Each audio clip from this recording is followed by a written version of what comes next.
Bom dia e obrigada por aguardarem. Sejam bem-vindos à teleconferência da CSN para a apresentação dos resultados referentes ao segundo trimestre de 2020. Estão presentes hoje conosco os diretores da companhia. Informamos que esse evento está sendo gravado e que todos os participantes estarão apenas ouvindo a teleconferência durante a apresentação da companhia. Em seguida, iniciaremos a sessão de perguntas e respostas, quando instruções adicionais serão fornecidas.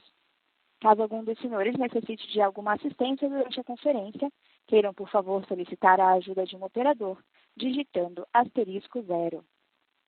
O evento de hoje também está sendo transmitido simultaneamente pela internet, podendo ser acessado no site de RI da CSN, ri.csn.com.br, onde se encontra disponível a apresentação. O replay desse evento será disponível logo após seu encerramento por um período de 1 semana. A seleção dos slides será controlada pelos senhores. Antes de prosseguir, gostaríamos de esclarecer que algumas das afirmações aqui contidas são meras expectativas ou tendências e se baseiam nas hipóteses e perspectivas atuais da administração da companhia, podendo haver variações materiais entre os resultados, performance e eventos futuros, não se constituindo em projeções. Os resultados reais, desempenho e eventos podem diferir significativamente daqueles expressos ou implicados por essas afirmações, como resultado de diversos fatores, tais como condições gerais e econômicas no Brasil e outros países, níveis de taxa de juros e de câmbio, renegociações futuras ou pré-pagamento de obrigações ou créditos denominados em moeda estrangeira, medidas protecionistas nos Estados Unidos, Brasil e outros países, mudanças em leis e regulamentos e fatores competitivos gerais, em base global, regional ou nacional. Agora gostaríamos de passar a palavra para o Sr. Marcelo Cunha Ribeiro, diretor executivo de Relações com Investidores, que fará a apresentação dos destaques operacionais e financeiros da CSN nos períodos. Por favor, Sr. Marcelo, pode prosseguir. Bom dia a todos. Obrigado por participarem do call de resultados do segundo trimestre da CSN. Antes de iniciar, gostaria de comentar que, pelas dificuldades logísticas causadas pela pandemia, participaremos como palestrantes hoje no call, eu e o diretor executivo comercial, Luiz Martinez. Antes de entrarmos nos destaques do período, também vale ressaltar que continuamos no contexto da pandemia e gostaria de aproveitar o call de resultados para atualizar o mercado sobre os impactos da pandemia na companhia, tecendo de início um elogio aos nossos gestores operacionais que têm conseguido resultados bastante positivos nessa gestão de crise, nesse ambiente tão difícil e conturbado.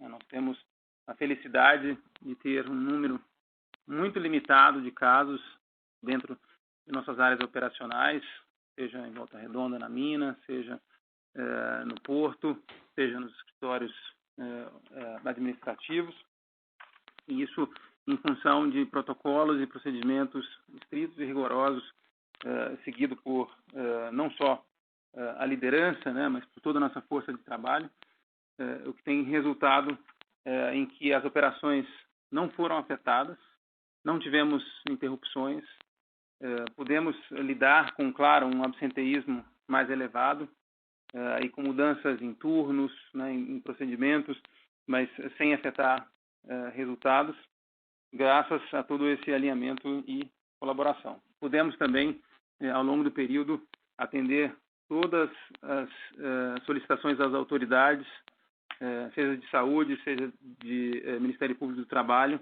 evitando restrições ao funcionamento das operações e, portanto, acreditamos que o pior já esteja passado, e acreditamos que daqui em diante temos um risco muito reduzido de que isso continue a causar problemas para os negócios. Passando então aos destaques do período, e vou usar a apresentação, como de costume, na página 2. O primeiro destaque nas operações foi de um bom resultado operacional medido pelo EBITDA.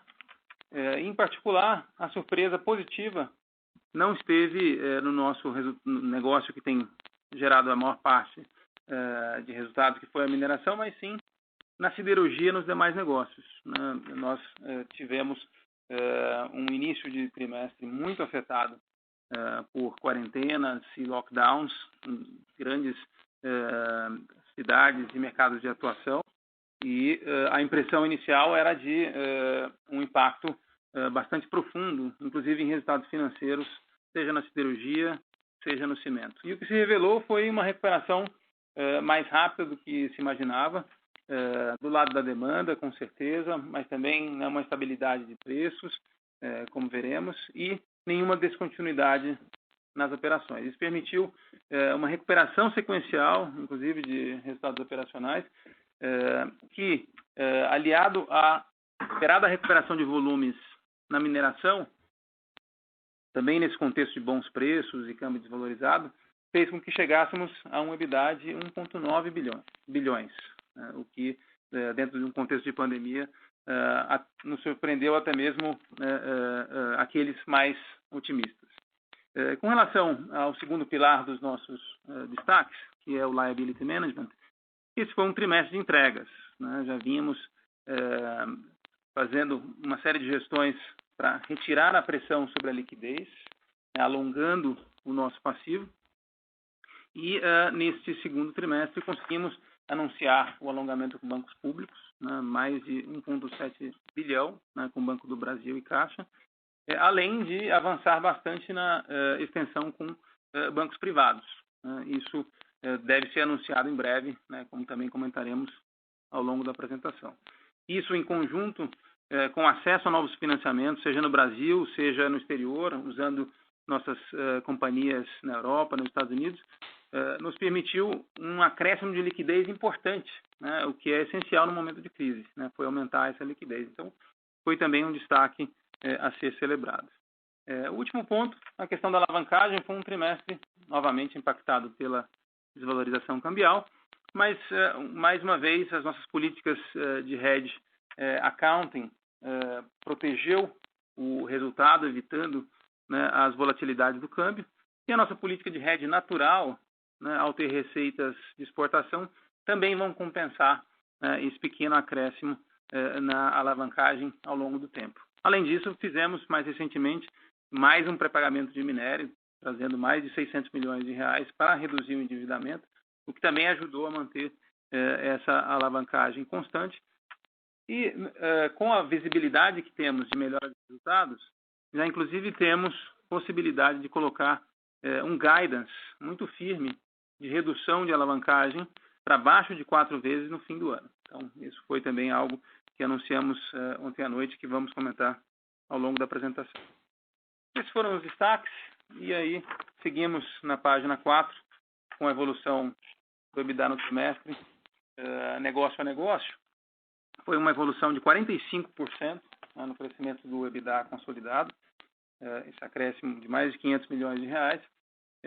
E como havia comentado, a grande surpresa não foi esse grande crescimento na mineração, afinal a base de comparação era muito fraca, um trimestre muito afetado por chuvas e atraso na produção, mas a melhor surpresa foi ver a siderurgia entregando resultados melhores, mesmo nesse contexto tão inesperado. Um EBITDA crescendo 27 milhões, 9%, e também teve como aliado crescimento em outros negócios. O negócio do cimento cresceu surpreendente 95% em termos do seu EBITDA, e numa combinação muito favorável de crescimentos de volumes, de preços e de um bom desempenho operacional em termos de custo. E, finalmente, o nosso esforço de contenção de despesas também já dá resultado, mostrando uma contribuição de 57 milhões nesse bridge de trimestre a trimestre. Foi assim que chegamos a 1.925. Na página 5, comentamos os componentes da geração de caixa. Vamos começar pelo investimento. O CAPEX a gente manteve nos patamares do primeiro trimestre, mas com uma tendência de redução bastante importante esperada para o segundo semestre, dada a mudança de cenário. Como já havíamos comentado, fizemos uma revisão os investimentos esperados para 2020 para um mínimo dedicado à segurança, manutenção e sustentação, com um guidance de 1,1 bilhão, que é metade do que foi o ano passado. Isso, claro, dentro desse contexto temporário de preservação da liquidez. Então, isso é o que devemos esperar para o segundo semestre. O segundo elemento da geração de caixa foi o capital de giro. Tivemos também boas notícias nessa frente, uma vez que conseguimos compensar o incremento de estoques de produto acabado, natural, no momento de restrição de vendas, com uma série de iniciativas que passaram por alongamento de prazos de fornecedores, que passaram por prazos mais curtos de recebimento das nossas exportações, e isso levou a uma geração de caixa no período de mais de 400 milhões. Isso ajudou bastante nessa geração que vemos no gráfico abaixo, que ficou em 1,4 bi, que se compara bastante favoravelmente aos trimestres anteriores. Conseguimos acelerar essa geração de caixa mesmo nesse trimestre tão diferente. Passando para a página 6, vemos que essa geração de 1,4 bilhão foi essencial para compensar o crescimento da dívida que veio de um câmbio mais desvalorizado. O câmbio saiu de 5,20 no final do primeiro trimestre para 5,44 e isso aumentou o nosso endividamento, que é 70% em dólares, em um número parecido, 1,48. Ou seja, não fosse a geração de caixa tão forte, teríamos tido um acréscimo no endividamento, que basicamente ficou constante em 33 bilhões de reais. Mas, como já comentei, essa elevação ela vai ser mais do que compensada por um crescimento no EBITDA. É assim que funciona o nosso hedge natural, uma vez que nossa geração de caixa em dólares também está na casa dos 65% a 70%. Ou seja, o que esperamos para os próximos 12 meses é de um crescimento mais do que proporcional, o que vai fazer com que a relação dívida líquida EBITDA desça naturalmente aos patamares anteriores a essa desvalorização cambial. Por isso é que conseguimos colocar já esse novo guidance de estar no final do ano abaixo de 3,75 vezes. Esperamos realmente uma evolução rápida nesse sentido, ainda sem iniciativas financeiras. No médio prazo, mantemos o nosso guidance de 3 vezes, abaixo de 3 vezes, no fim de 2021, e principalmente um guidance de dívida líquida absoluta menor do que 23 bilhões de reais. Entendemos que é desafiador reduzir 10 bilhões de reais de dívida do balanço, mas vamos conseguir com a geração de caixa que esperamos e também, aí sim, com iniciativas financeiras que vamos entregar até o final do próximo ano. Um outro ponto a se destacar é o aumento da liquidez. Como vemos na página 7, então, o caixa chegou a 4,7 bilhões no conceito de IFRS, 5,2 bilhões no conceito de disponibilidades ajustadas, o que atende às nossas expectativas de ter sempre como liquidez um valor acima das nossas obrigações de curto prazo. E aí a gente consegue observar que a gente conseguiu, através desses alongamentos, como eu disse, através de acesso a novos financiamentos, através dessas iniciativas operacionais, manter essa liquidez acima da dívida de curto prazo, que já vem se reduzindo justamente por conta desses alongamentos. Conseguimos, então, finalizar com Caixa e Banco do Brasil e temos aqui achurado mais 1,1 bi, que é o que esperamos anunciar também nos próximos 2 meses de alongamentos com bancos privados. Com isso, nós praticamente encerramos os esforços com relação a 2020 e passamos, já no segundo semestre, a focar nas torres de 2021 e 2022, onde temos ambições grandes, ou seja, queremos, em breve, ter um endereçamento completo dessas amortizações para reduzir a pressão sobre o curto prazo. Acreditamos que estamos num bom momento de liquidez global, vamos continuar lançando mão dessas iniciativas financeiras para reduzir a alavancagem e trazer liquidez, e nesse contexto vamos conseguir, temos certeza, estender grande parte dessas amortizações esperadas para 2021 e 2022 já no segundo semestre. Bom, com isso passamos então aos destaques por negócio, começando na página 9 pela siderurgia, onde vemos que naturalmente tivemos uma redução de volumes, um volume consolidado de 1.003.000 toneladas, equivalendo a uma queda de 12%. Porém, né, há sim o que se comemorar, ou seja, no mercado interno tivemos uma queda de 20%, quando no início da crise, né, o próprio Instituto Aço Brasil previa reduções de até 40%. Afinal, o que vimos foi uma redução de 29%, mas ainda assim conseguimos mostrar uma redução menor do que o mercado. Isso por conta da nossa diversificação em termos de produtos, em termos de setores, né, não tão expostos aos setores mais afetados pela crise, como automotivo, linha branca. Com isso, conseguimos evitar o pior.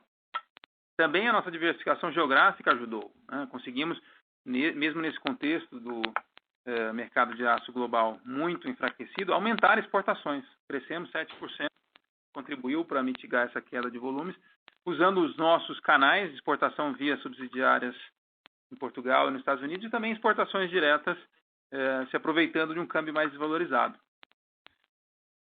No que toca a preços, também tivemos um bom resultado, ou seja, uma queda de volumes de 12% foi quase que totalmente compensada por preços médios 10% acima sequencialmente, de maneira que a receita ficou apenas 3% abaixo, isso em função de um ambiente global de preço de aço surpreendentemente resiliente, né? Nós temos como grande fator, claro, a recuperação em V do setor industrial na China, né? O que tem se traduzido em produções e vendas de aço recordes naquele país, a ponto de a China ter se tornado importadora de aço pela primeira vez em 11 anos, né, no mês de junho.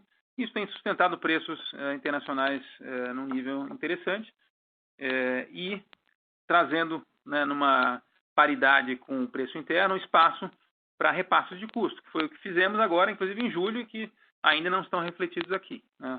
Certamente o Martinez comentará a respeito durante as perguntas e respostas. Com isso, conseguimos avançar no EBITDA, né, 6%, mesmo nesse ambiente tão desafiador. E vale o comentário que com uma melhora significativa no negócio no Brasil, porque com os negócios na Europa e Estados Unidos sofrendo mais, o crescimento do EBITDA consolidado se deve principalmente a um crescimento desproporcional no negócio no Brasil. E não só o negócio de aços planos, mas também o negócio de aços longos. O negócio de aços longos foi totalmente transformado de um ano para cá, em virtude de melhorias operacionais, além, claro, da resiliência na construção civil, e já respondeu nesse trimestre quase a 10% do nosso resultado aqui no Brasil. Seguindo, na página 10, o outro lado muito favorável no trimestre foi o lado operacional na siderurgia. Finalmente, nós estamos colhendo os frutos da reforma do alto forno, que nos penalizou de maneira significativa no ano passado. Agora, passados inclusive eventos extraordinários do primeiro trimestre, houve excesso de chuvas que causou disrupções operacionais, houve o apagão com a Light. Esse foi um trimestre muito mais estável, onde o alto forno 3 pôde mostrar sua capacidade. Então, com isso, tivemos uma produção crescente. Para que tenha uma ideia, no ano passado, no pior momento da crise, o alto forno produzia cerca de 6.000 toneladas dia. Agora estamos em ritmo quase 50% superior, chegando a 9.000 toneladas dia. E isso fez com que, nos volumes, mesmo com o alto forno 2 sendo paralisado no final de maio, nós tivéssemos uma produção de placas praticamente constante com relação ao primeiro trimestre. E isso, logicamente, tem sido traduzido em custos mais competitivos. No trimestre tivemos praticamente uma estabilidade em reais, mas isso se deveu a matérias-primas, como o minério de ferro, incrementando em seu preço e, claro, a desvalorização cambial. Mas em dólares, nós vemos que tivemos aí esse custo de placa abaixo de $390, que foi um indicador não alcançado nos últimos 2 anos e meio, pelo menos, né? Com isso, o EBITDA por tonelada segue melhorando e a tendência, né, é que esses custos continuem melhorando também no terceiro trimestre, afetando também a nossa rentabilidade por tonelada de maneira positiva. Na página 11, comentamos sobre a mineração, que, como prevíamos, né, deu um salto importante frente a um número muito anormal no primeiro trimestre, totalmente impactado por chuvas e atrasos em novas frentes de lavra. conseguimos recuperar, inclusive de maneira mais rápida do que prevíamos, uma vez que essas novas licenças só foram obtidas no meio do trimestre, mas ainda assim conseguimos esse crescimento. E esse crescimento veio também em função de cargas de oportunidade de minério de teor de ferro mais baixo.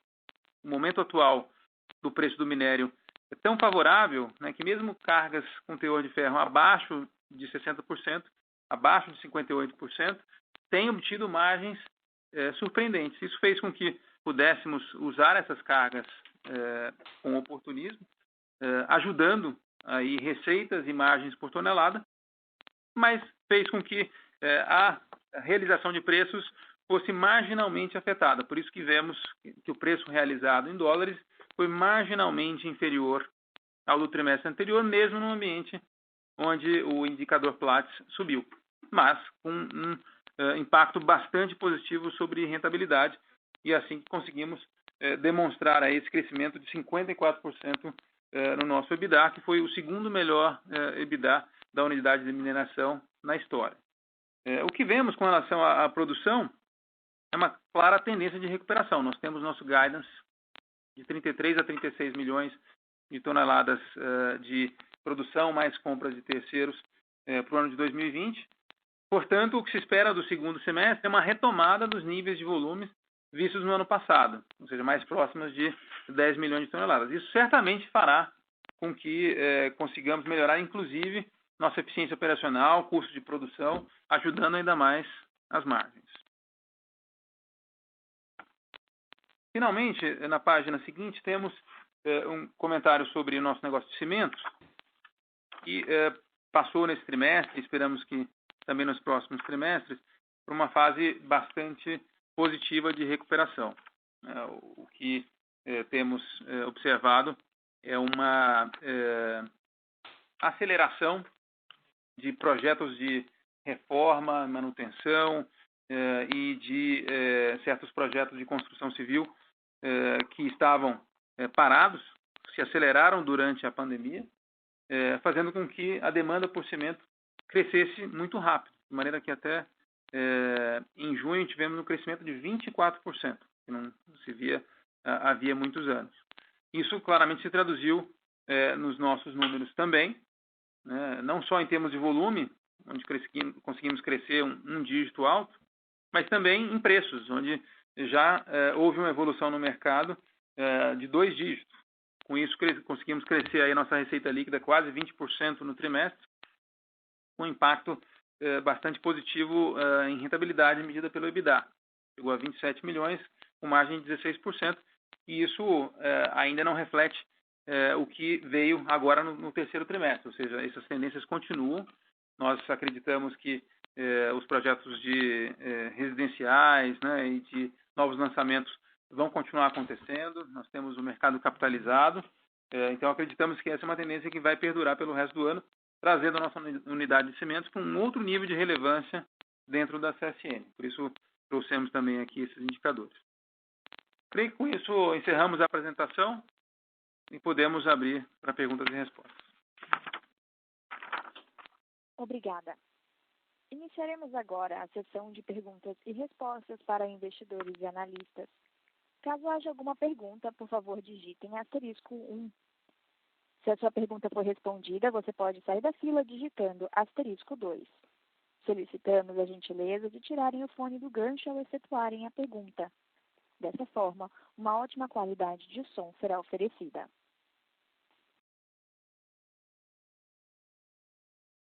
Nossa primeira pergunta vem de Thiago Lofiego, do Bradesco BBI.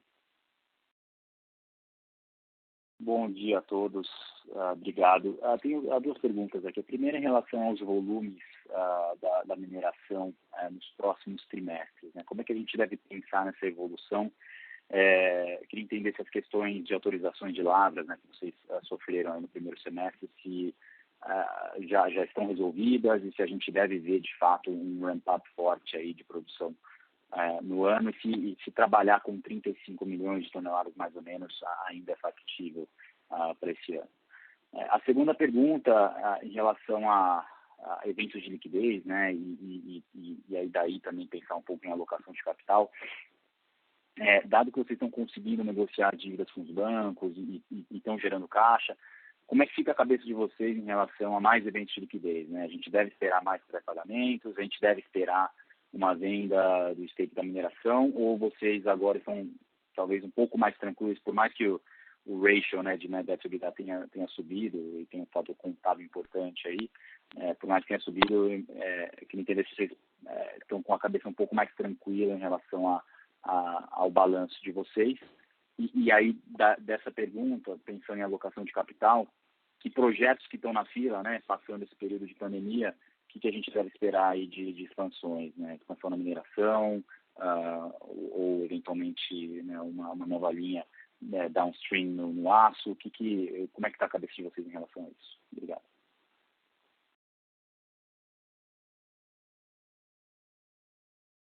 Senhoras e senhores, por gentileza, aguardem a reconexão do palestrante.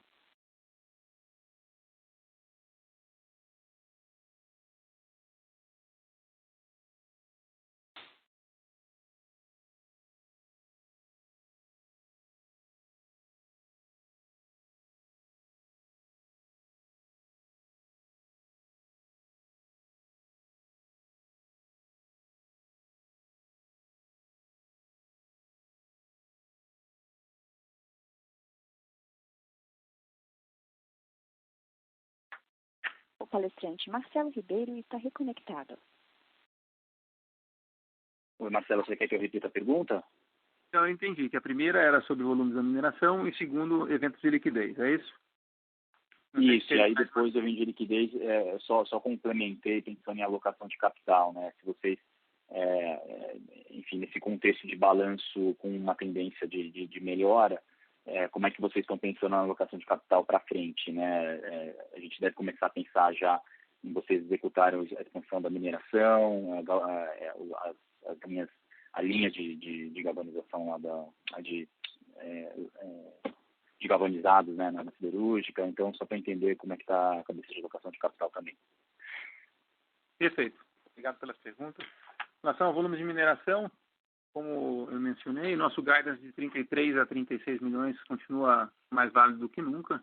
Inclusive, como nós temos conseguido compras de terceiros, né, de maneira bem sucedida, né, em volumes até maiores que no ano passado, e como temos essas cargas de oportunidade, né, de minérios com teor um pouco mais baixo, com margens muito boas, né, estamos bem otimistas, né, de estar dentro desse range, mas mais para os números que você mencionou, Thiago. Então, com relação a eventos de liquidez, nós não abandonamos o nosso objetivo, né, de estar abaixo de 23 bilhões para o ano que vem. E isso, como eu comentei durante a apresentação, vai exigir, sim, né, ou venda de ativos ou abertura de capital de subsidiárias, ou ambos, né? Então, continuamos trabalhando nisso, né?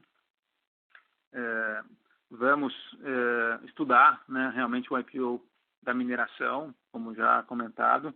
O momento é favorável do ponto de vista de mercado de capitais, de liquidez global e mercado de minérios. Então, estamos em pleno período de análise a esse respeito. A venda da subsidiária da Alemanha ainda é uma possibilidade, né? Nós simplesmente demos uma pausa, dado o momento da pandemia e o verão europeu, mas continua aí nas cartas, vamos dizer assim, além de outras possibilidades, né? Um streaming de minério, né? As ações da Usiminas, enfim, não há segredo aqui, são ativos que já estavam como parte dos nossos planos e que lançaremos mão, sim, né, para chegar nesse endividamento. Para poder, e aí já respondendo a segunda parte da segunda pergunta, investir, ou seja, estamos fazendo isso para buscar oportunidades de crescimento atrativas, né? Então, a principal delas é a expansão da mineração, né, como já comentado anteriormente. O projeto da planta de 10 mais 5 milhões está a todo vapor. Conseguimos no mês de maio a licença prévia, a licença de instalação, então foi um feito interessante, né? Estamos acelerando com a engenharia detalhada, né, e vamos iniciar, né, as obras no ano que vem. Né? Esse é um projeto de $500 milhões e que vai ser, né, um dos grandes destinos aí desse capital. Né? No lado da siderurgia, são projetos muito mais de produtividade, né, de aumento de capacidade da coqueria, né, grandes reformas, e não em expansão de capacidade, pelo menos não nesse momento. O projeto da linha de galvanizados é um excelente projeto, mas claramente precisa ser colocado em análise, né, dado o que está acontecendo na indústria automotiva globalmente, mas também não desistimos, né, continua em estudo. E claro, né, dividendos seguirão a política do dividendo mínimo obrigatório. Nada disso mudou. Vamos continuar com os 25% do lucro líquido. Marcelo, só se eu puder aqui voltar um pouco, quais eventos de liquidez que você atribui uma maior probabilidade de acontecer agora esse ano ainda, né? Você mencionou que o mercado de capitais está, enfim, muito receptivo, você está olhando para o IPO da mineração, né, num momento favorável, enfim, o que dá para elencar aí como a probabilidade maior de acontecer, né, nesse mais curto prazo, aqui no segundo semestre desse ano? Ou talvez onde vocês estão colocando um foco maior, né? Não, então, o que eu posso responder é aqueles em que a gente está realmente trabalhando ativamente, né? A probabilidade é preciso ter bola de cristal, né? Até porque a volatilidade continua muito alta. Mas, como eu disse, nós estamos trabalhando ativamente na possibilidade de um IPO, né, da mineração, e estamos trabalhando também, né, na negociação para a venda da SWT. Esses são os projetos, vamos dizer assim, que estão ativos nesse momento, né? E a probabilidade a ser atribuída a cada um deles, enfim, é um pouco binário, por isso eu fico, né, te devendo, né, um número específico, mas pelo avançado de cada um desses projetos são probabilidades relevantes, né? Não é no campo do remoto, né? É no campo do possível provável, né? É isso que eu colocaria. Perfeito. Tá ótimo. Obrigado, Marcelo. A nossa próxima pergunta vem de Daniel Sasson, do Itaú BBA. Olá, bom dia a todos. Obrigado pelas perguntas e pela apresentação, Marcelo. A pergunta vem em relação à geração de caixa de vocês. Eu acabei tendo alguma dificuldade para reconciliar aí o 1,4 bi de geração de caixa com a variação da dívida líquida de vocês e o impacto que vocês colocam de variação cambial no fluxo de caixa. Eu chego a algo mais perto de 600 milhões, 600, 700 milhões de reais. Eu lembro que no trimestre passado vocês tiveram alguns impactos de custos de ociosidade, enfim, de coisas que não eram tão óbvias de serem vistas. Se vocês puderem ajudar a gente a reconciliar de novo esse valor, o que mais impactou esse fluxo de caixa nesse trimestre, eu agradeço. E minha segunda pergunta para o Martinez, ainda não fala hoje, deve estar com saudade da gente. Martinez, se você puder explicar um pouquinho essa performance, diria, surpreendente aí do preço do aço no mercado doméstico, né? O que foi de fato aumento de preço para distribuição? Acho que vocês tinham feito uma tentativa em junho, e o que foi melhora de mix para produto de melhor qualidade, revestido, enfim, se você puder contar para a gente um pouquinho das suas perspectivas também de preço daqui para frente, eu te agradeço. Obrigado, pessoal.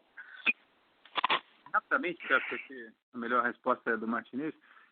Com relação à evolução da dívida líquida, Daniel, dessa vez a gente inclusive colocou, né, uma ponte que explica etapa a etapa dessa variação, né, dos 32,8 do primeiro TRI para 33,1 no segundo, né? Então, esse 1,4 bi, né, ele acaba sendo compensado por 1,48 de variação cambial, por isso que existe esse pequeno acréscimo. As únicas coisas não incluídas, né, nesses dois conceitos é o adiantamento da Glencore, né, que a gente exclui. Ele teria, sim, aumentado a dívida um pouco mais, em 268 milhões, como está descrito aí.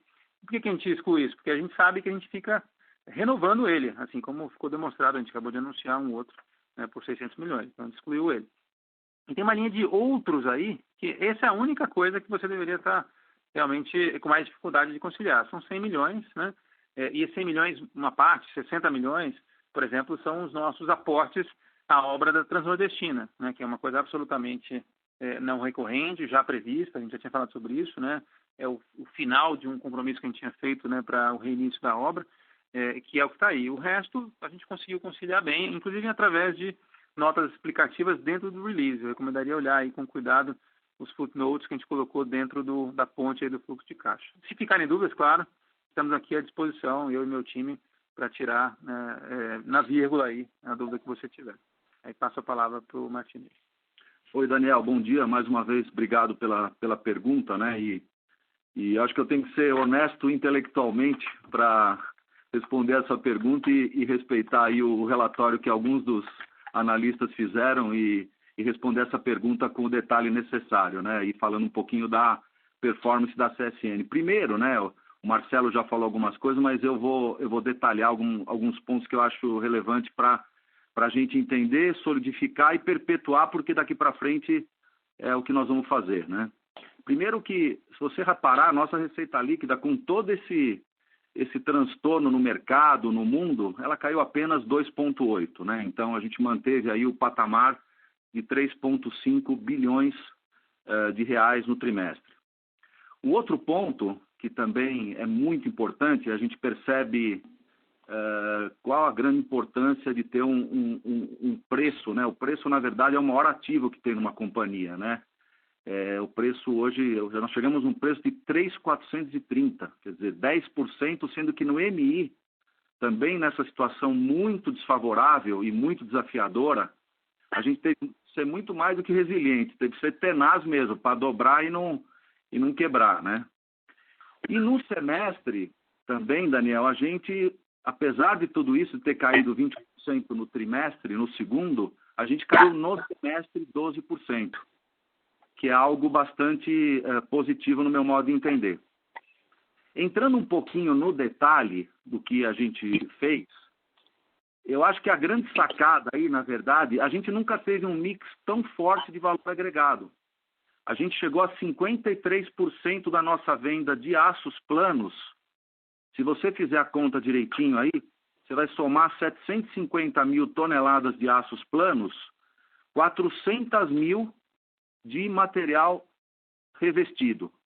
Sendo que das 400 mil, 100 mil toneladas, 110 mil toneladas foi desencado, vendido nos Estados Unidos como player local. Quer dizer, e que ajudou muito a gente com a questão do dólar e com os preços nos Estados Unidos. O outro ponto muito importante foi a questão da folha metálica, que eu sempre coloco também, que ajudou a dar uma turbinada muito forte no nosso resultado. Ela tem preços hoje da ordem de R$ 5.500 por tonelada. E eu cheguei a um volume de 100 mil. Então, você imagina, vendendo 750, 400 revestido, 100 desencado para os Estados Unidos e 100 de folha. Então, aí é questão matemática. Nós pulamos, o preço deu um pulo muito forte. E, além disso, a gente também implementou aqueles aumentos que a gente já havia falado também no começo do trimestre. E no último call eu comentei também que a gente ia ainda pegar 6 a 7% nesse trimestre que aconteceu, né? E um outro dado interessante, até a exportação de placas nós fizemos. Não sei se tiveram o cuidado de olhar aí, a gente exportou 35 mil toneladas de placas e 32 mil de folhas. Então, se você somar tudo isso e combinar esses fatores, isso levou praticamente a deixar o nosso resultado de receita praticamente igual aos últimos trimestres, né? Então, isso é basicamente a performance da CSN em relação ao mercado. Em relação, e falando um pouco mais de preço, o que está acontecendo? Eu tenho que colocar o do mercado que está acontecendo agora. As vendas internas do segundo trimestre, elas caíram 29% e no ano caíram 15%. A nossa projeção de mercado, em números gerais, é que aços planos feche da ordem de 10% a 12% no ano. Aços longos fique praticamente zero. E aí, se você quebrar um pouquinho mais, e aí dando um pouco mais de cor nos negócios, a indústria provavelmente uma queda de 4% a 6%, o automotivo ainda é um pouco de incógnita. Eu acho que ainda tem possibilidade de ficar melhor do que os 40% já anunciados. A distribuição bastante otimista, falando de 5% a 10% só de queda, e a construção civil praticamente estável. Falando em construção civil, a CSN tem uma relação praticamente umbilical com esse mercado, né? Então, a gente também, além de tudo que eu falo de normalmente de ter foco no mercado interno, trabalhar no valor agregado, pulverização, não ter todos os ovos na mesma cesta, trabalhar com geografia, a gente ainda tem na construção civil a possibilidade de trabalhar com planos, lombos e cimentos. E todos os setores performaram durante esse ano de maneira muito, muito satisfatória. E a perspectiva é fechar o ano praticamente com zero na construção civil, até, ouso a falar, com algum crescimento em alguns setores. E aí, dentro desses setores, os mais relevantes, por exemplo, você pega o setor de embalagens, que a gente também está inserido, você pega setor de alimento e setor de químicos, praticamente hoje está trabalhando pré-Covid, trabalhando full. Setores como implementos agrícolas, implementos rodoviários, que tiveram uma baixa logo no começo da pandemia de 30%, já estão hoje com patamares de utilização de 80% a 90%, caminhando para um quarto tri, dando tudo certo, da ordem de 95% a 100%. E setores de consumo como linha branca, que praticamente, com a mudança dos hábitos de consumo, das pessoas ficando mais em casa, etc., tiveram as vendas praticamente normais aí no segundo tri, com perspectivas excelentes no terceiro e no quarto tri.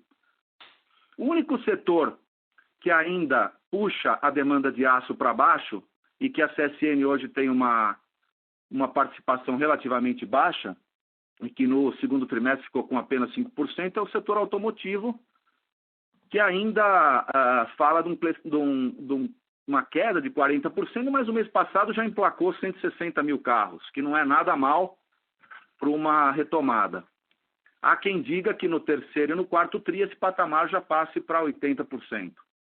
Então, e máquinas e equipamentos, que é um setor também muito relevante, fala em fechar o ano com 90%. Então, eu fiz questão de dar um pouco mais de detalhe, de cor nesse negócio, porque é isso que vai nortear o nosso segundo semestre. Então, as perspectivas são muito boas em relação a mercado, né? Perfeito, Martinez. Desculpa. É isso. Desculpa. Não, perfeito. Só para ter certeza de que eu entendi a parte de preços no mercado doméstico, então os preços hoje na distribuição, na ponta, eles estão 7% acima do que estavam no final do primeiro trimestre, é isso? E você vê a possibilidade de novos aumentos agora no curto prazo, durante o terceiro trimestre? Então, nós implementamos, Daniel, 10% de preço, 10% em julho, tá? Na distribuição. Agora, dia 1º de setembro, nós vamos implementar um novo aumento na distribuição, que dependendo do produto vai variar de 10% a 12,5%. Esse é um novo aumento, tá? O de julho está completamente efetivado. Então, para você entender um pouco melhor hoje a questão de prêmios, se você imaginar hoje uma BQ, e tem duas contas que eu faço aqui. Uma é a que está na tabela e a outra é o que está acontecendo na China. O Marcelo colocou hoje que a China chegou a ser importador líquido. Na verdade, a China tem comprado até placa do Brasil.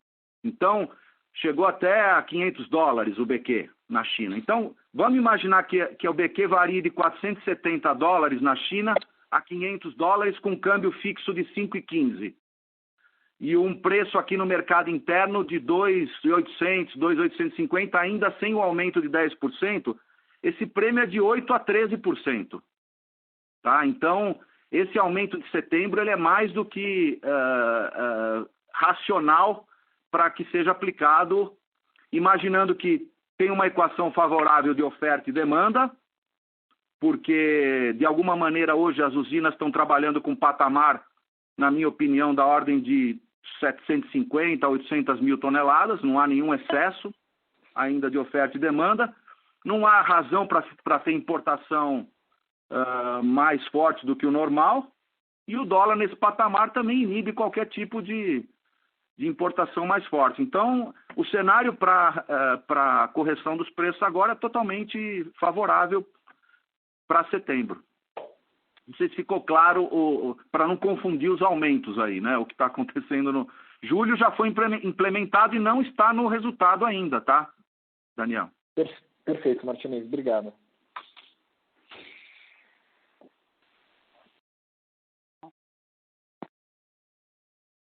Our next question is coming from Mr. Carlos de Alba with Morgan Stanley. You may proceed. Yes, hello, and good morning, Phil. Thank you very much.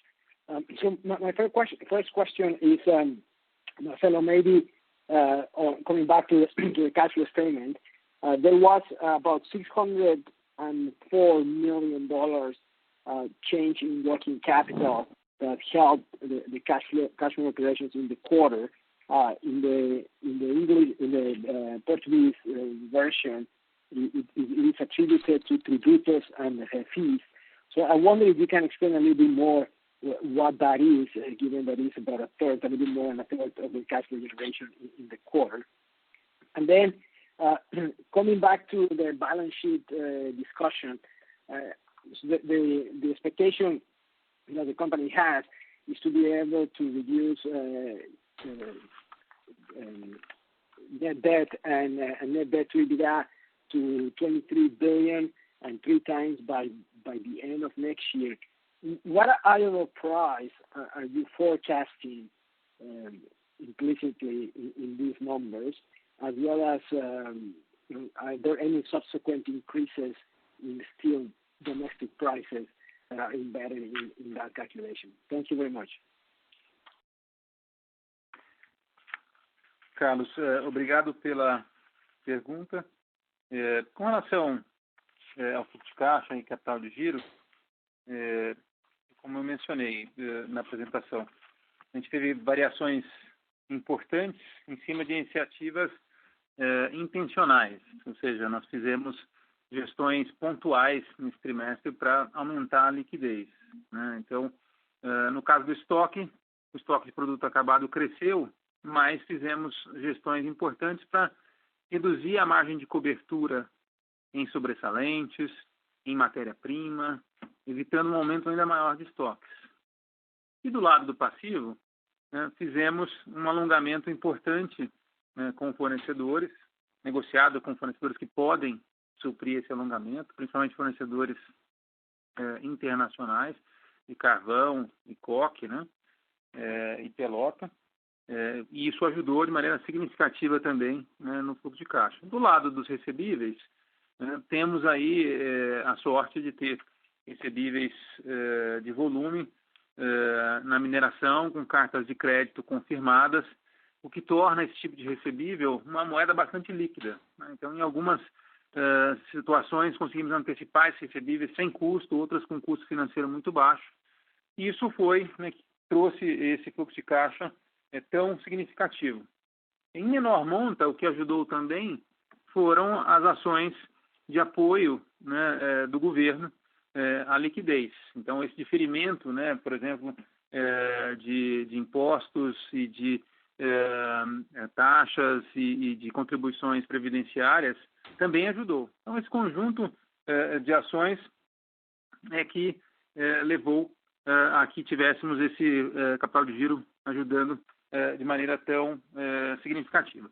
Com relação às projeções, o que temos em termos de minério é basicamente a curva de consenso, ou seja, é o consenso da projeção dos analistas, né, que para o ano que vem projeta um Platts por volta de $75, né? Então, não estamos inventando nada, acreditamos que esses números são conservadores no dia de hoje, né? E as outras premissas igualmente, ou seja, em termos de câmbio, estamos usando as premissas de câmbio do mercado, né, como previsto na pesquisa Focus do Banco Central. Em termos de preços de aço, são os preços atuais, né, não prevemos novos aumentos. Então, é isso que está incluído nas nossas projeções.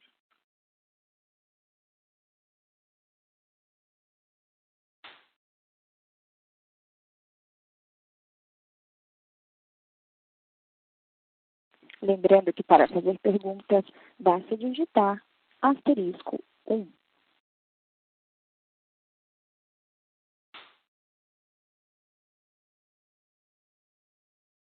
A nossa próxima pergunta vem de Thiago Ogeia, de Goldman Sachs. Oi, bom dia a todos, obrigado pelas perguntas. Eu tenho primeiro uma pergunta para o Martinez, né, essa questão aí da situação de supply e demand de aço. Primeiro, né, teve uma reação geral do setor de fechar a capacidade devido, né, ao avanço do coronavírus, e agora parece que a demanda está surpreendendo para o lado positivo, né? Então, queria entender um pouquinho do Martinez como que ele vê a volta dessa capacidade, se isso, de repente, pode aumentar a competição por preços e aí frear um pouco, talvez, esses aumentos, apesar da paridade tão descolada. E a minha segunda pergunta é sobre a mineração. A gente viu, na verdade, um aumento de volume, né? Mas o custo por tonelada ele subiu. Acho que tem aquela questão do conceito de ociosidade que foi aplicado no primeiro TRI, mas se puderem clarificar um pouquinho melhor por que o custo subiu e a qualidade caiu, seria importante. Obrigado. Oi, Thiago. Bom dia. Na verdade, as contas que eu tenho hoje de capacidade, na verdade, hoje você tem Usiminas operando com alto forno, Arcelor operando também com alto forno, já anunciou a retomada de um outro alto forno dedicado à exportação. A Gerdau tem um alto forno, mas uma parte é dedicada para longos e outra parte para planos, né? Então está bem delimitado o que ele vai fazer aí. E a CSN. Somando toda essa capacidade hoje que está instalada, atual e que está operando, na minha conta, essa oferta hoje de aço, ela está da ordem de 750 a 780 mil toneladas por mês. Que é uma oferta que dá para atender o mercado hoje. Porque, além disso, também a gente tem 2 players no mercado nacional que são fornecedores de placa, né? Então, você tem uma Ternium e tem a Companhia Siderúrgica do Pecém, que também podem fornecer placa. E, além disso, também tem a possibilidade ainda da volta do alto forno, tanto da Usiminas quanto da CSN. Então, eu acho que, obviamente, oferta e demanda é uma equação, é uma curva importante para a gente implementar o aumento de preço, mas eu não acredito que seja um obstáculo para colocar esse aumento de preço em setembro, porque ele vai ser muito mais turbinado pela demanda da China, porque hoje, por exemplo, a gente tem um preço na China que o CRU, o Platts, eles estão prevendo, não prevê nenhum preço na China no segundo semestre menor que $500. Com $500 e dólar de 5,15, o preço atual da BQ tem um prêmio negativo em relação ao importado que varia de 9% a 12%. Então, o aumento de setembro ele tem que ser feito rápido e tem que emplacar em toda a cadeia de valor. É uma questão aí de custo e não tem como ficar para trás. Agora, a capacidade, obviamente, ela tem que ser cuidadosamente entendida, porque aí tem que olhar por linha de produtos também. Porque a importação, nesse cenário, ela acaba chegando no país e ela acaba atingindo a CSN, porque a maioria do que vem é material galvanizado. Então, a CSN vai continuar sempre olhando oferta-demanda, custo, a competitividade na cadeia de valor, e eu vou fazer tudo que eu tenho que fazer aqui no meu mix para maximizar o valor para a CSN em busca do número que o Marcelo sempre coloca aqui, que é uma ideia que a gente tem de buscar, de retomar a rentabilidade da siderurgia da ordem de $100 por tonelada. É uma ideia que a gente tem, não é uma projeção, mas é um número que a gente busca hoje, ok? Então, eu não acredito que seja um empecilho, não. Respondida a pergunta, Thiago? Não, respondido, está claro. Se puder clarificar sobre a mineração, eu agradeço. Claro. Então, sobre a mineração, você tem toda a razão. A comparação sequencial nos custos do segundo com o primeiro TRI não é muito útil, porque o primeiro TRI foi muito distorcido pelos altos custos com a ociosidade, né? Então, realmente esses custos, ao não pertencerem ao custo da mercadoria vendida, né, eles tornam a comparação um pouco injusta, né, do primeiro com o segundo TRI. Isso é um ponto. O outro ponto é que a gente também tem um acréscimo do custo do produto comprado. Ou seja, compramos minério a um preço mais alto, porque o preço subiu, né? Isso também torna o custo em reais um custo um pouco mais alto, né? Ainda que isso agregue bastante a margem. Mas acho que o mais relevante nessa discussão é que o nosso custo caixa no conceito C1, ficou da produção, eu digo, ficou em $17, e claramente é um custo de transição, ou seja, não é o custo onde queremos chegar, porque no segundo semestre, com volumes voltando, né, ao que tivemos no ano passado, mais próximo de 10 milhões de toneladas, vai ser bastante diluído em termos de diluição de custo fixo, né? Então, a gente vai ver realmente esses custos evoluindo de uma maneira muito positiva ainda, em comparação com o que foi no segundo TRI. Entendi, Marcelo. Só para clarificar, então não tem nenhuma questão de stripping dentro da mina ou qualquer coisa assim. E o meu follow-up também é, vocês antes davam a quebra, né, do minério de terceiros. Você tem esse número para informar para a gente? Qual é o percentual de terceiros no trimestre? A gente parou porque a gente viu que a gente estava fazendo diferente do benchmark, né? Então a gente está tentando assim, ser transparente, mas ao mesmo tempo, né, protegendo informações estratégicas como é essa compra, né, de produtos de terceiros. Mas esse é um mercado que não vai mudar muito ano contra ano. Então esse é o guidance que eu posso compartilhar com você, né, em 2020 versus 2019. Então, também respondendo a primeira pergunta, não houve nada na mina em termos de aumento de custo, é só essa transição mesmo para esses volumes maiores que a gente vai ver no segundo semestre, que aí sim vão levar os custos que a gente tinha no ano passado. Tá, já, tá claro. Obrigado. Próxima pergunta vem de Thiago Lufiego, do Bradesco BBI. Só um follow-up aqui rápido para o Martinez. Na verdade, a mesma pergunta que o Ogea já fez aí sobre dinâmica de oferta e demanda e aumento de preço de aço. Mas, Martinez, só para entender aqui, hoje você já está vendendo a 2.850 e esse é o preço que você está realizando depois do aumento de junho ou julho, não lembro exatamente agora. E aí, com esse 2.850, você ainda tem um prêmio negativo de 9% a 12%. É isso? Perfeito, é isso aí, Thiago. É exatamente isso. Tá. Então, hoje o preço atual de uma BQ sem PIS/COFINS no mercado interno, em torno de 2.800, 2.850. Esse é o preço. Considerando a BQ na China 470 a $500, esse prêmio hoje é negativo, em torno de 8 a 13, por isso que justifica um aumento, na minha opinião, de 10 a 12,5% em setembro, tá? Dependendo do produto. Obviamente, zincado eu não tenho todo esse prêmio, eu tenho que ser um pouco mais cuidadoso, porque é onde eu quero também trabalhar um pouco mais o mercado e não deixar o importado caminhar na penetração do mercado interno. E aproveitando aqui, Martinez, e aumentos para a indústria, né? Porque a gente está falando aqui dos aumentos para a distribuição. Né? Boa pergunta. Boa pergunta. Na indústria, eu tinha até esquecido isso daqui. Na indústria, nós estamos fazendo, tirando alguns clientes que a gente tem contrato, eu tenho uma participação muito pequena, né, em alguns setores automotivos, né? Então, a gente está fazendo 10% na indústria em agosto. Obviamente, a gente tem uma certa diferença, porque tem um jet lag aí da implementação, mas está sendo realizado também, porque senão o spread da distribuição para a indústria fica muito forte. E aí você começa a ter um confronto de canais da distribuição com a indústria. Fica muito difícil manter isso daí. E agora, na verdade, dia 1º de agosto, nós estamos entrando com um aumento no Galvalume, que é um produto que está praticamente saturado aqui no Brasil, e a gente está colocando também mais um aumento, que é basicamente para a construção civil e parte também para distribuição em linha branca. Perfeito. Entendi. E os aumentos para longos, então, tá nessa linha aí também, né? A gente vê uma também.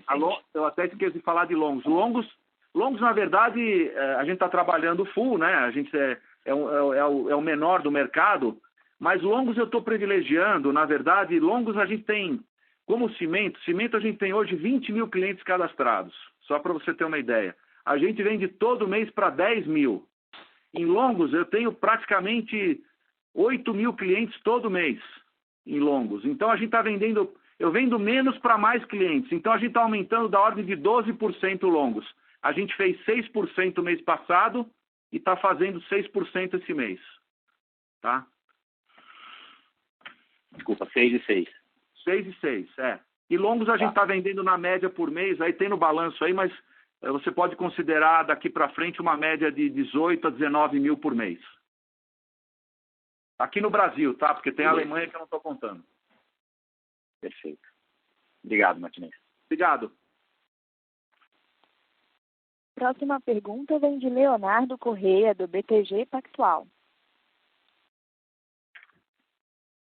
Tudo bem, senhores? Boa tarde. Minha primeira pergunta para o Martinez. Martinez, só para, assim, aproveitando que você está aí na linha, está tendo uma grande discrepância nos dados do IABR versus do INDA, né? As grandes siderúrgicas de uma queda de duplo dígitos, enquanto no INDA, na distribuição, a gente está vendo um aumento também de duplo dígito, 2 dígitos, né? Então, assim, só para... Assim, imagino que deva estar tendo alguma migração de volumes um pouco mais picotados e tal.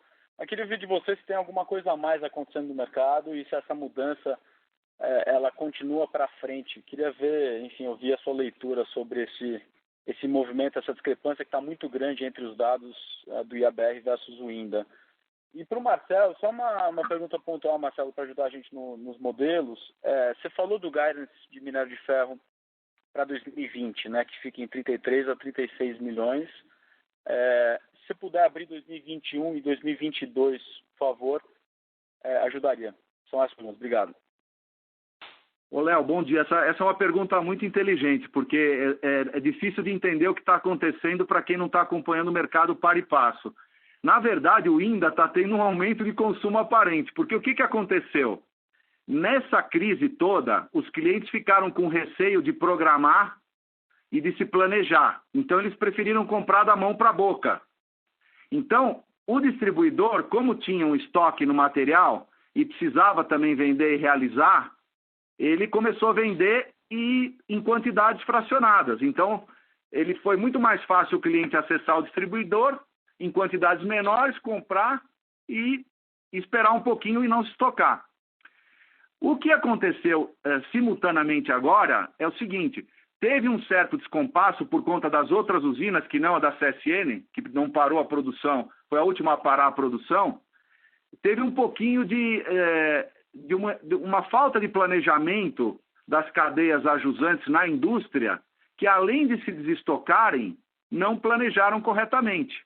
Os laminadores tiraram a produção e os clientes acabaram recorrendo à distribuição, porque tinham estoque. E se você imaginar o que aconteceu em junho, a distribuição, os distribuidores do INDA venderam um número absurdo porque o material estava todo estocado lá. Então, essa dinâmica, distribuição e indústria, é uma dinâmica normal quando acontece essa crise. Alô? Oi, estou aqui ainda, Martinez. Desculpa. Essa dinâmica indústria acontece quando tem essas assimetrias de mercado. Mas foi exatamente isso que aconteceu, Léo. Não tem nada diferente disso. Eu acho que no segundo semestre começa a normalizar um pouco melhor isso daí, tá? Não sei se ficou claro para você o que eu coloquei aí. Não, tá ótimo, tá claríssimo, sim. Obrigado, Martinez. Okay, obrigado a você. Léo, com relação ao ano que vem, ainda é cedo, né, para a gente cravar, mas a expectativa é de um retorno aos nossos níveis que a gente considera normais, que foram os níveis alcançados no ano passado. Acho que você pode considerar como essa nossa expectativa por agora, e vai ser onde a gente vai estar flutuando, né, até a entrada do projeto de Itabirito, né, que é um ramp-up aí para primeiro 10 milhões, depois 15 milhões, a partir do segundo semestre de 2023. Então, com esses números, grandes números, a faixa que a gente trabalha aí para os próximos anos. Não, tá ótimo. Marcelo, só para entender direito, no projeto de Itabiritos, tem alguma coisa de reposição ou vai ser incremental? assim, refazendo minha pergunta, né? Hoje a CSN, imagino eu que tem uma capacidade ao redor de 40, give or take, 40 milhões de toneladas. Se não fizer um investimento, provavelmente fica nesses níveis aí de teto ao redor de 40 milhões de toneladas. Seria simplesmente somar 40 com 15 para chegar vamos dizer, na perpetuidade aqui em 55, ou tem alguma redução? Queria só que você deixasse esse ponto claro, porque acho que tem alguma dúvida com relação a isso, por favor. Então, por fora é isso mesmo, né? Por fora, ou seja, olhando os números consolidados, é para isso que a gente trabalha, né? A gente colocar esses 10 milhões como um acréscimo, né? Por dentro, o que vai acontecer? Uma substituição gradual, né, do nosso produto, né, de Sinterfeed, né, a partir da produção de hematita, para uma produção cada vez maior de pellet feed a partir de Itabirito. Então, a própria planta central, ao longo dos próximos anos, vai ter a sua produção convertida, né, desse Sinterfeed para pellet feed, de hematita para o Itabirito. Então, o desafio é fazer isto, né, sem ter nenhuma perda de carga ou produção e contar com esses 10, né, a 15 milhões como um valor marginal, né? A gente tem uma série de frentes e iniciativas para que isso aconteça. Então, em todos os nossos modelos é assim que a gente projeta.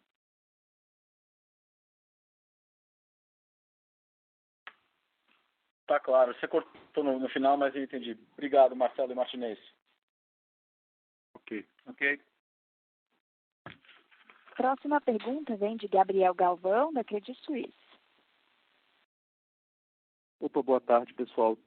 Primeiramente, parabéns pelo resultado.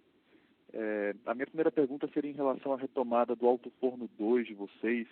Eu queria saber se já tem plano para essa retomada e até se vocês conseguem explicar um pouquinho para a gente o que motivaria essa decisão do lado de vocês. Se vocês puderem dar uma cor também sobre os custos envolvidos na retomada desse alto forno, seria bastante útil também. E aí a segunda pergunta que eu tenho é em relação a possíveis expansões, né, que vocês poderiam vir a anunciar aí quando vocês alcançarem essa alavancagem alvo de 3 vezes dívida líquida EBITDA no final de 2021. Queria saber se vocês estão planejando já anunciar alguma expansão aí, talvez na linha de uma nova linha de galvanizado, né, ou talvez até considerando investir em uma pelletizadora, né, dado a possível maior disponibilidade de pellet feed que vocês mencionaram agora há pouco. Essas são as minhas perguntas. Obrigado, pessoal. Gabriel, com relação ao Alto Forno 2, nós estamos trabalhando para ficar prontos até o final do ano, né, e monitorando o mercado. Então, os preparativos, que incluem a limpeza e a compra de refratários, já começaram, né, e estaremos prontos antes do fim de novembro, né? Agora, a questão dependerá, claro, né, como já discutido aqui, da oferta e da demanda, né? E o custo é um custo entre 10 a 15 milhões de dólares, também não é um custo tão alto como já comentado aqui anteriormente, né? E com relação, né, a novos investimentos, né, a gente tem aí um leque amplo de oportunidades que, como eu disse, já passa por expansão da mineração, né? Então, a mineração tem um projeto, né, de 10, né, mais 5 milhões, é um projeto de 500 a 550 milhões de dólares, né? E vai consumir uma parte da nossa banda, vamos dizer assim, em termos de geração de caixa, mas também projetos em outras áreas, né? Então, dependendo realmente da estrutura de capital, nós podemos diversificar, né? Acho que a questão de energia sempre foi, né, um setor importante para a CSN, do ponto de vista de voltar a ser autossuficiente, né? Um acréscimo na nossa capacidade de geração é algo que nós consideramos, então, no futuro é uma possibilidade. O setor de infraestrutura logística, idem, né? Uma consolidação do setor de cimentos, então são sempre oportunidades que a CSN considera e consideramos dentro do nosso core business. Certo, ok, bastante claro. Obrigado. Obrigada. Não havendo mais perguntas, gostaria de passar a palavra para o senhor Marcelo Cunha Ribeiro, diretor executivo de Relações com Investidores, para as considerações finais. Gostaria apenas de agradecer a todos pela presença no call e mais de uma hora de conversa. Esperamos vê-los, né, e conversar com todos bem e com saúde, né, nos resultados do terceiro trimestre. Obrigado e boa tarde. Obrigada. A teleconferência de resultados da CSN está encerrada. Desconectem suas linhas e tenham uma boa tarde.